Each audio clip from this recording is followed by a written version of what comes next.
guys, well, think you are in the mood of reading a book and you are having a printed book. Then you can easily open it and read it. But if you only have an e-book and the battery of the device dies, then what will you do? You will disappoint in that. Let's move on to the second point. Tons of electronic waste is produced every year. That paper books fragments like background colors, adjustable font sizes, and so on. As my friend told me that the benefits of paper books and clarification of paper books. But my dear friend, I am told the negative side of paper books. Oh yes, I'm reading a history story. I have the letter of class 5 in front of you to speak on the topic. Paper books are better than e-books. Good morning everyone. Today I want to talk about why paper books are better than e-books. Paper books are like our friends. They help us to learn new things and put in exciting adventures. While e-books are cool and modern. I believe paper books are better in their own ways. A paper book is a gift that you can open again and again. Let's talk about how we feel when we read. Holding a paper book in our hand is a unique experience. Difficult to find in physical bookstores can be found as a copy online. Good morning, respected principal, ma'am, judges, teachers, and my dear friends. My name is Nischal from class 5B, and today I am here holding a book, turning the pages and even the stem of a paper. Create a unique and enjoyable reading experience that e-books can't match. Each proper book has its own story, not just in the words printed, but in the wear and tear. I love reading books. Reading books also help readers to focus better. When we home and the library also get a sense of Esteemed judges and my dear friends, I am Ladwa of class 7 is here to speak against the motion. Paper books are better than e-books, isn't it? In my opinion, I personally doesn't like to carry a lot of books on my shoulders. E-books can be read anywhere, anytime on one smartphone. Just like you can carry the whole library in your pocket and adjust the font size to make reading easier on your eyes. E-books are instant. With e-books, you can purchase the books digitally and instantly. They are more portable than printed books, especially the most modern e-reader device. I like it and easy to get. Now, let's think about another scenario. You are trying to read an e-book on your tablet, and just as you are getting into the story, a notification pops up, a new message, a game update, or social media load. Distracted, you click on it, and within seconds, you are switched to another app and forgotten about them. Good morning to honorable judges, respected principal ma'am, worthy teachers, and my dear friends. Today, I have a contrast stand in front of you to speak in favor of the notion that paper books are better than e-books. As a lover of books, I believe that nothing can replace the experience of reading a paper book. But I want to ask you that have you ever felt the satisfaction of turning a page, or have you ever folded the pages? Obviously the answer is yes. All these actions provide us with experience. They help us to recall and absorb and make more efficient. According to the studies, people who read paper or handwritten now let's figure out Packing a heavy suitcase filled with books. I used to spend hours to choosing which one to carry. My vacation luggage was always overflowing. But now, with e-books and apps like Google Books and Kindle, we no longer need to carry a paper book. I can access my books from my phone and from my laptop, making my vacation lighter and more enjoyable. Honorable jury members, respected principal ma'am, worthy teachers, and my dear friends, a very fresh and delightful good morning to all of you. I do need to stand before you to oppose the motion that paper books are better than e-books. In 21st century, the technology has revolutionized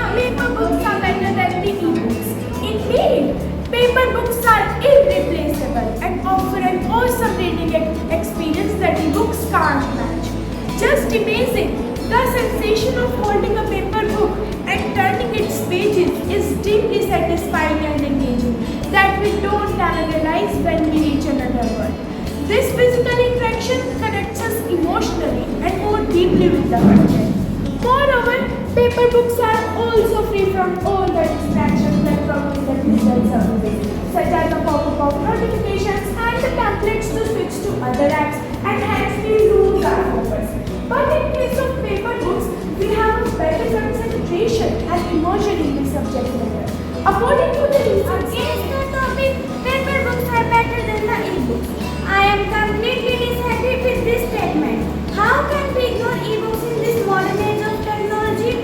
There is a huge difference in the functionality of paper books and e-books.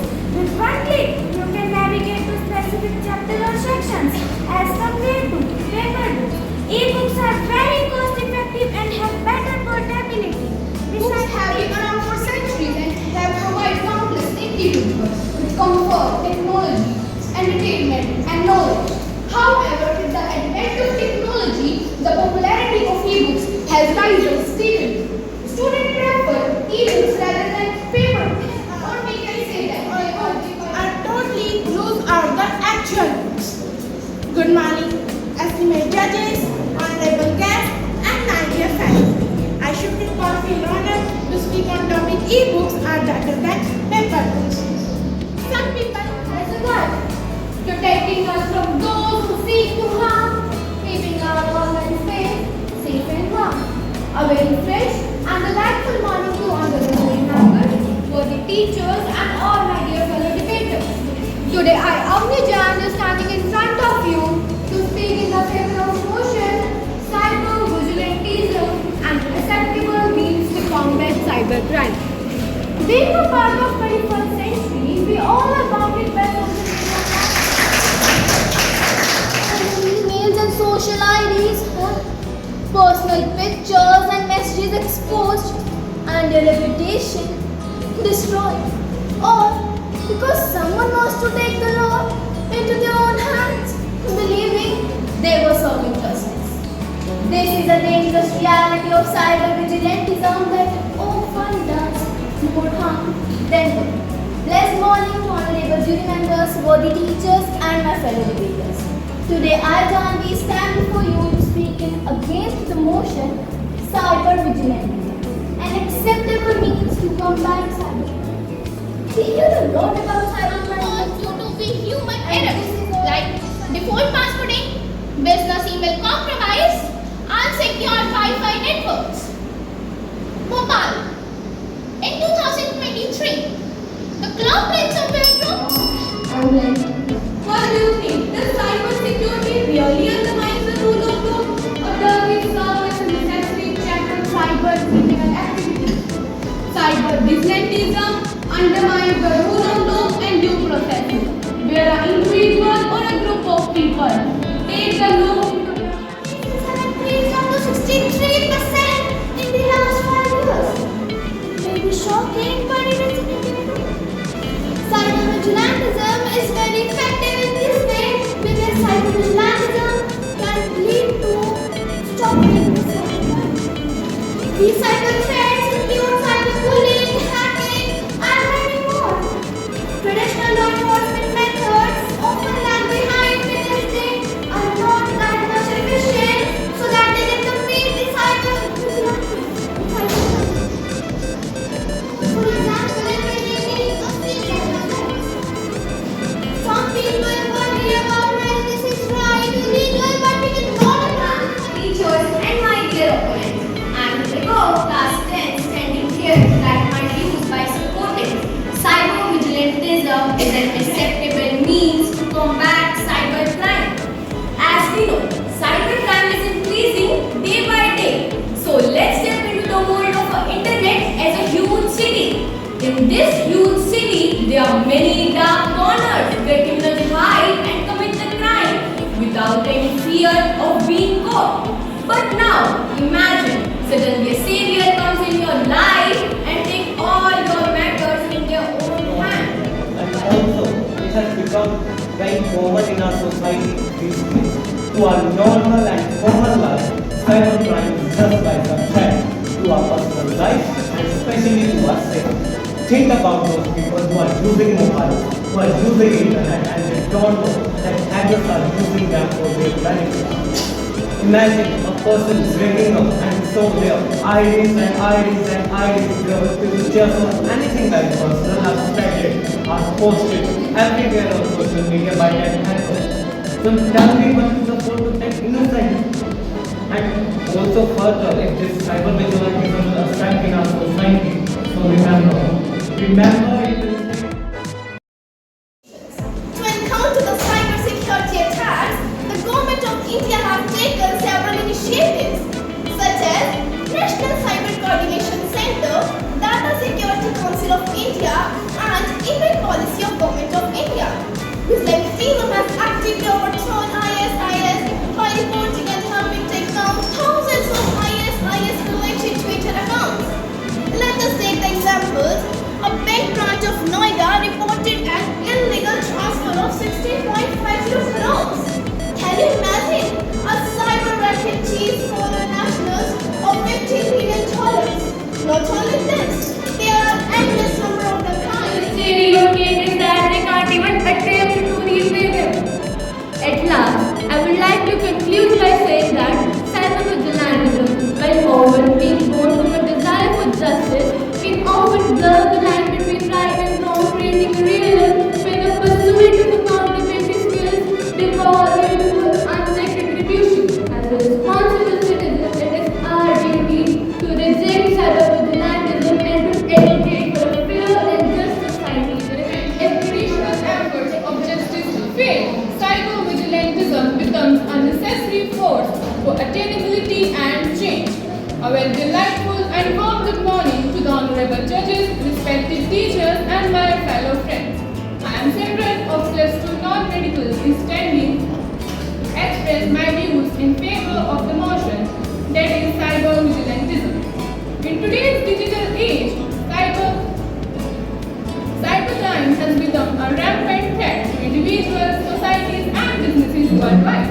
As we increasingly rely on technology, therefore, the need for For cyberquest can claim our name.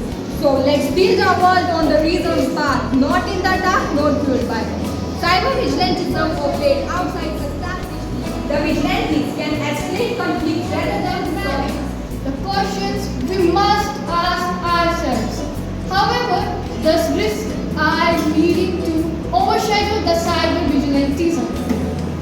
Let us delve deeper into this topic by considering an example of a girl named Rita Desai who died by suicide after being bullied and sexually assaulted. In this context, cyber vigilantes are the ones who decided to expose the people behind this case. Now, you tell me, how can you say that cyber vigilantism is not helpful? How can you say that? There are various proofs that illustrate the dangers and ethical concerns associated with cyber-vigilantism. A very cheerful good morning to all the jury members, respected teachers, and my dear friends. Today, I am here to speak against the motion cyber-vigilantism, a means to combat cybercrime. Owing strong allegiance to what my fellow opponent said. But is it safe or legal? How would you answer this? Well, if you ask me, my answer to this would be a big no. And the reason behind this is that there It's are really important many to understand that what cybervigilantism really is. Well, cybervigilantism refers to the act of carrying out vigilant activities, either individual or in groups, to combat cybercrime and creating a safe space for all of us. They use their skills and resources to combat crime, taking down the criminals and all that. Well, we all are hearing about the cybercrime news all these days. There are many frauds and crimes, etc. By telling this, I want to take you to the case of 2020 of Indian Health Ministry website attack. In the modern era, cybercrimes and scams have become so common as if they have become a part of our life. And the obvious reason is cyber-vigilantism. Just for the sake of fame, we share all Instagram, Snapchat, Twitter, etc. But now the question arises, is cybervigilantism really an acceptable means to combat cybercrime? And the answer, it is definitely no. Why? Why? Because these vigilantes are illegal. Yes, you all heard me right. These are illegal, or I would say it is definitely for the people for whom law is nothing but useless. So big round of applause for them. My special congratulations to house mistress and the staff members. Really